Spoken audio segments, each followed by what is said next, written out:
Приветствую всех на канале Магия Песка. Мои дорогие, любимые зрители. Меня зовут Ольга, и сегодня для вас я сделаю отсыпочку на такую тему.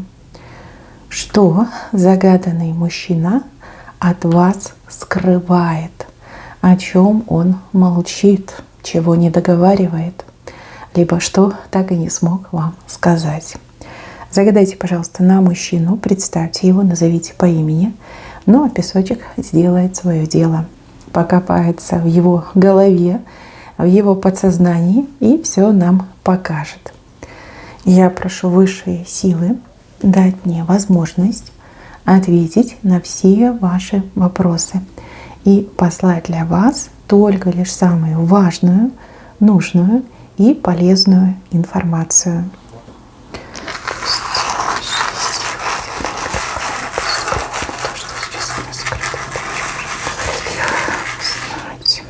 Ох, ничего себе, узел между вами сформировался. Сразу хочу сказать, что это отсыпочка для тех, кто в ссоре, для тех, кто не общается, у кого действительно очень серьезные проблемы в отношениях. И здесь прям конкретный разлад показан на самом-то деле. Если у вас все хорошо, вы просто решили просмотреть своего мужчину, это не ваша отсыпка. Она вам просто не подойдет. Не тратьте свое драгоценное время, переходите на другие видео, на другие каналы, ищите свою информацию. Здесь именно для тех, кто в ссоре и кто не общается, кто узел проблем имеет. А узел, я вам скажу, очень серьезный. Вот была линия, чистая дорога, ровная и прямая, и вы по этой дороге друг к другу шли, сближались. Но дорога завязалась в огромный узел, причем какой-то двойной, какой-то прям, знаете, с наворотами. И все. И вас назад от друг друга откинуло. Почему сформировался этот узел? Мужчина тут флаг держит, причем красный. Говорит, это я, это из-за меня. Вы... Смотрите, вы сама по себе женщина очень теплая, очень добрая, понимающая, оправдывающая. Вы на многое закрывали глаза, вы очень многое вытерпели. Вы понимали, что мужчина немножко такой, как ежик, Где-то он бунтует, где-то он колючий, где-то он противный. Вы же любили, вы же жалели, вы думали... Покажу ему, как надо. Он глупенький, он не знает. Я покажу ему, как надо. И вдруг это чучело в человека превратится. Время шло, а ничего не происходило. Вы очень теплая, вы очень гармоничная. В отношениях вы дающая. Вы даете себя, любовь, нежность. Все, что имеете, вы все даете. Вы невероятная женщина. И что ему надо, я не понимаю. Кто он такой вообще? А о чем он молчит? А молчит он о том, что у него, извините, характер с говнецом. И с таким характером он родился. И мало того, он еще и культивировал в себе это, постоянно. Ему казалось, что это какая-то крутость, быть крутым, так себя вести, это значит, я крутой, значит, я перед юбкой не падаю, не кланяюсь, значит, меня уважать будут, я хочу, чтобы меня боялись, признавали. Вот это говнецо у него, понимаете, оно же даже попахивать стало. И я вам скажу, далеко с таким характером он не уйдет. И ни с какой другой женщиной, счастливым он точно не станет, потому что женщины ведь тоже чувствуют, понимают, с кем имеют дело. А есть женщины, которые не такие, как вы, которые привыкли только лишь брать, но никак не давать. А они его быстренько, под зад коленом. И будет он бегать, прыгать козликом, никто не подпустит. Скрывает он то, что он... горечь, у него горечь идет от того, что произошло, но в силу своего этого характера с говнецом признать он этого не может. Нет такого, что приди, покайся, упади на колени, принеси цветы, скажи честно, что не знаю, почему я такой, есть у меня такая проблема, помоги мне, я хочу измениться. Нет, он этого не делает. Он этого не делает, он считает, что это вы во всем виноваты, что вы слишком нетерпеливая, что вы слишком много от него хотите, что вы его не уважаете, что вы там о себе возомнили, что вы корону себе на голову нацепили. Хотя с короной ходит он.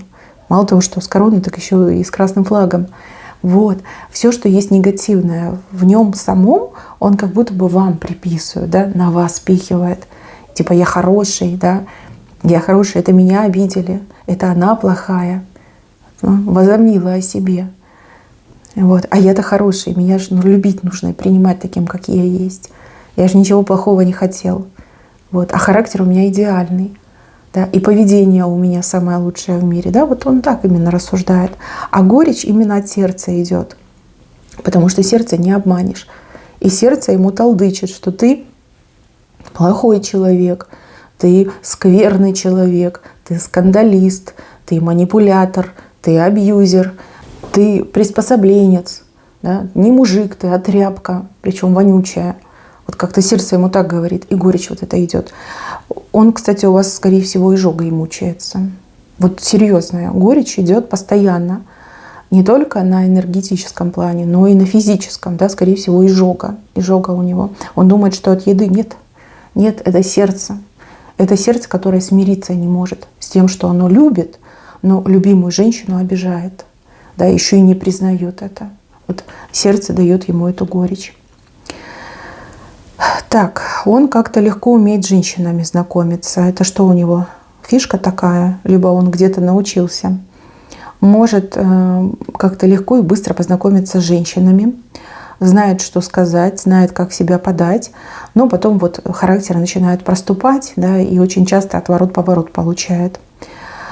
Есть у него грешные мысли, что вы что-то сделали, что от него стали отворачиваться люди. Но он, скорее всего, забыл, что от него всегда отворачивались люди в силу его говнистого характера. Вот это он тоже вам приписал. Что он скрывает? Скрывает, что вы были во всем правы, особенно в своих прогнозах, предсказаниях и в тех словах, которые вы ему сказали на прощание. Что вы ему сказали? Вот то, что вы ему сказали, оно сбылось буквально до мелочей. Вот прям тютелька в тютельку попала. То, что вы ему сказали.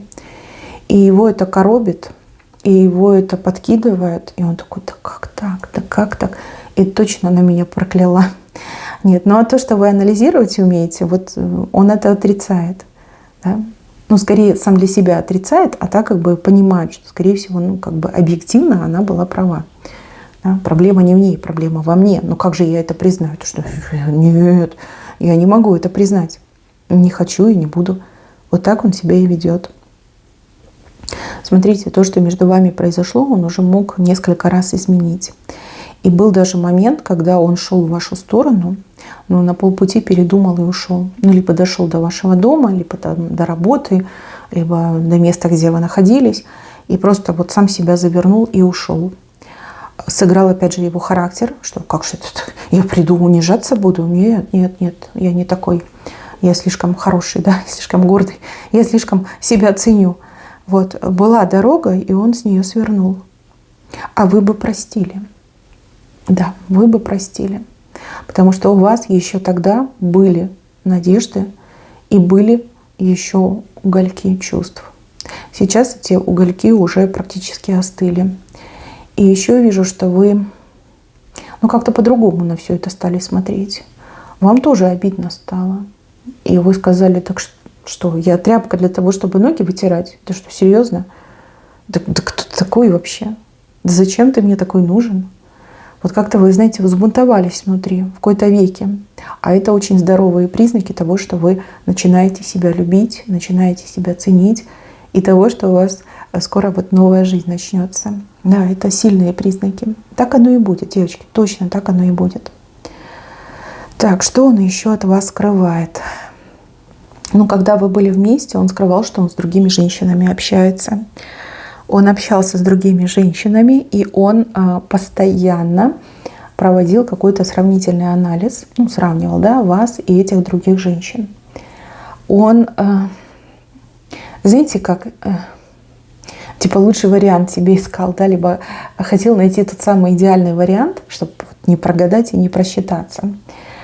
Когда он общался с этими другими женщинами, он очень часто разочаровывался, потому что те другие женщины, они не терпели его характер, как я уже говорила, и они очень многого от него ждали и даже требовали. Ну, допустим, там цветы, подарки, рестораны, отдых, да, оплату неких счетов, материальное содержание, да, ну, как бы, в принципе, нормально, так оно и есть. Вот, и он всегда думал, какие наглые, а? Какие подлые. Это ж меня нужно содержать, это же меня нужно холить или леять и подарками задаривать. И что это я должен, да? Что это я должен? И вот каждый раз, когда он сравнивал вас с другими женщинами, те другие женщины в его же личных подсчетах вам всегда проигрывали. Всегда. Не было ни одной, которая бы выиграла. И еще такую вещь скажу, но опять же не у всех отыграется, у кого-то конкретного отыграется, что он даже собственную маму с вами сравнивал. И даже собственная мама вам проиграла. Конечно, это было как серпом по причинному месту. Но было. Конечно, он такое не скажет, не признает, нет. Он вам рассказывает, что он однолюб, что ему никто не нужен, что он ни с кем не общается, и там даже не видит, и не нюхает. Ну, есть, было, я вижу. И тут и общение было прямое, личное, да, и также могла быть какая-то вот, ну, флирт, переписка, да, там в интернете знакомство. Было. И было много раз, многократно было. Вы, скорее всего, это чувствовали, подозревали, возможно, даже и видели, но отмахивались, да, вы думали, что, ну, шалости, мужские шалости, там, ну, с кем не бывает. Ну, либо он технично, да, объяснялся, что, ой, это же там сестра, это же там знакомая, это там кто-то, да, какая-то специалистка, ну, в общем, находил объяснение. Но общался, он точно общался. Так, еще он скрывал от вас одно время состояние своего здоровья. Здесь вот именно по мужской части у него проходило. Я не медик, я не разбираюсь, но там что-то было с тем, что плохо функционировало у него это его мужское начало. Возможно, ну, какое-то заболевание, а может, у него там хроническое что-то, да, может, еще что-то. Вот, он скрывал и даже мог обвинять вас, что вот ты не такая, типа там, соблазнительная, либо ты не умеешь, ты как, что бревно, что мне неинтересно. Типа не то, что он несостоятельный, а то, что ему неинтересно. Понимаете, вот он на вас это все, значит, перекидывал. И ему не было стыдно. Не было, и все. Он считал, что это типа нормально. А почему бы и нет? Могу, вот, и позволяю себе. А кто мне запретит? Кто? И вы, кстати, из-за этого могли тоже очень сильно комплексовать. Вот это плохо. Вот это очень сильно плохо. Девочки, себя нужно, да, любить. Вот видите, как он себя любит? И вы себя любите. Ну, конечно, не так, ну, это не здоровая у него любовь к самому себе, а вы здоровой любовью себя любите. И не позволяйте мужикам на вас скидывать свои вот эти неприятности. Так, еще про деньги он тут хитрил. Про деньги, да, много раз хитрил. Возможно, он даже у вас деньги одалживал, либо вы что-то ему оплачивали. Он говорил, что он вернет, отдаст, но, скорее всего, до сих пор остался должен вам. И также, мои хорошие, мужчина мог обещать, да, что он во что-то вложится, что-то приобретет, на что-то деньги потратит, но, опять же, всегда находил причину этого не делать, либо устраивал скандалы, да, что, типа, мы же поругались, почему я буду покупать что-то? Не буду я ничего теперь покупать, все, теперь иди, гуляй свободно. Да, специально мог устраивать скандалы на ровном месте, чтобы что-то не оплачивать, либо что-то не покупать из того, что сам же и обещал. Да, это не вы его за язык тянули, это он вам обещал. И вот он так себя мог вести. Смотрите, ему за свое поведение на самом деле не сильно стыдно, но сердце дает горечь, как я уже сказала, да? Потому что сердце, оно как будто бы своей какой-то отдельной жизнью живет. И, ну, и совесть там же рядом с сердцем находится. Но он как-то это все блокирует, либо слишком толстокожий, да, стал. Какой-то пример у него был, либо он сам себя убедил, что нужно так жить. И, если честно, давно такого не видела, да, чтобы люди так сами себя разрушали, либо доводили до такого состояния. С таким характером, с таким поведением скоро и мужчины от него будут отворачиваться. Хотя, наверное, уже отворачиваются. Да, не только женщины, но и мужчины. То есть у него и друзей не останется, по сути, и родственники могут отвернуться. А ну-ка, хам, грубиян, абьюзер, кто будет общаться? Кому нужно общаться с таким человеком? С каким смыслом, да? В какой сфере нужно общаться? Он же не в тюрьме надзирателем работает. Там, возможно, такие окей. Но по жизни, да, где-то на производстве, либо в компании, кому нужны такие сотрудники? Никому не нужны. Никто не захочет общаться. Просто никто. И если он ничего делать не будет, то это все очень для него грустно закончится. Он просто превратится в некого изгоя, отщепенца, который, ну вот, как персона нон-грата, да, как прокаженный. Вот в такого превратится. Конечно, он еще больше озлобится, против мира, да, пойдет. Но это уже будут его проблемы. Никак не ваши и никак не проблемы мира. Его личные будут проблемы. Что ему поможет? Ну, скорее всего, желание, да. Желание стать хорошим человеком, порядочным человеком, объективным, адекватным. Вот. Но пока такого желания я у него, к сожалению, не вижу. У него до сих пор сохраняется желание доказывать свою какую-то некую гиперуникальность, какую-то, знаете, вот я такой весь особенный гений, да, этого мира. Вот есть желание это доказывать. Это очень плохо, потому что гения в нем совершенно я не вижу. Наоборот, я вижу немножко другое. Вот, так что не вместе, но и хорошо. Вам-то точно без него хорошо будет. А вот ему будет очень плохо без вас. Ему уже плохо без вас. А дальше краски будут сгущаться. И поверьте, будет еще такой момент, что он прибежит и начнет права качать. Что как так? Ты что тут? Кого-то себе завела, да? Ты что, издеваешься? Ты почему меня не возвращаешь? Ты что тут возомнила о себе, да? Будет прям требовать, чтобы вы перед ним, там, не знаю, извинялись, чтобы вы его упрашивали, чтобы вы ему все позволяли. Вот, ну, не знаю. В сегодняшнем дне человек просто никудышний. Может быть, что-то произойдет и поможет ему поменяться. А может, вообще ничего не произойдет и, как я говорила, да, станет изгоем, отщепенцем. Вполне возможно. Даже вот видите, как высшие силы показали. Вы стоите высокая, красивая, и факел держите, а он какой-то мелкий на букву «Б», да? Ну, буква «Б», вы знаете, да? Не очень хорошая. Буква сама по себе нормальная, но в отношении мужчин не очень хорошая. Еще и какую-то палку держит. Типа, вот, такой, знаете, этот комплекс Наполеона, скорее всего, у него. Вот, что-то еще пытается вам доказать. А что вам доказывать? Вы смотрите поверх него. Ему еще расти и расти до вас.